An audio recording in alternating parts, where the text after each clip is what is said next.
గుడివాడ పట్టణం బేతవోలు గ్రామంలో వేంచేసి ఉన్న శ్రీ శ్రీ శ్రీ కామాక్షిదేవి పీఠం ఘనకంచి పుణ్యక్షేత్రం నందు శత సంవత్సర శ్రీదేవి శరన్నవరాత్రి మహోత్సవములు 3-10-2024 గురువారం నుంచి 12-10-2024 శనివారం వరకు ధర్మకర్తల మండలి ఆధ్వర్యంలో అత్యంత వైభవంగా నిర్వహించబడుచున్నది. 8వ తేదీ ఉదయం 9 గంటలకు భక్తులచే సామూహిక లక్ష్మీదేవి పూజ, 9వ తేదీ సాయంత్రం 6 గంటలకు విద్యార్థులచే సామూహిక సరస్వతి పూజ, 11వ తేదీ ఉదయం 9 గంటలకు మహిళలచే అమ్మవారికి సామూహిక కుంకుమార్చనలు, 12వ తేదీ ఉదయం 11 గంటల నుంచి మధ్యాహ్నం 2 గంటల వరకు అంతరాలయ ప్రవేశ దర్శనం మరియు సాయంత్రం 6 గంటలకు కామాక్షిదేవి అమ్మవారి రథోత్సవ కార్యక్రమం జరుగును. 17వ తేదీ సాయంత్రం 6 గంటలకు స్వామివారి అమ్మవార్ల శాంతి కళ్యాణం, 18వ తేదీ ఉదయం 11 గంటలకు భారీ అన్న సమారాధన జరుగును.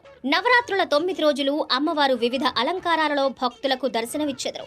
అమ్మవారికి ప్రతిరోజు జరిగే విశేష పూజలయందు భక్తుల గోత్ర నామార్చనలతో పూజా కార్యక్రమంలో అత్యంత వైభవంగా నిర్వహించబడను. కావున భక్తులందరూ ఈ పూజా కార్యక్రమాల్లో పాల్గొని అమ్మవారిని దర్శించుకుని అమ్మవారి తీర్థ ప్రసాదాలు స్వీకరించి అమ్మవారి కృపకు పాత్రులు కాగలరని కోరుచున్నాం. ఇట్లు ముఖ్య కార్యనిర్వాహక ధర్మకర్త మరియు ధర్మకర్తల మండలి, శ్రీ శ్రీ శ్రీ కామాక్షిదేవి పీఠం, ఘనకంచి పుణ్యక్షేత్రం, బేతవోలు రైల్వే గేటు దగ్గర, గుడివాడ.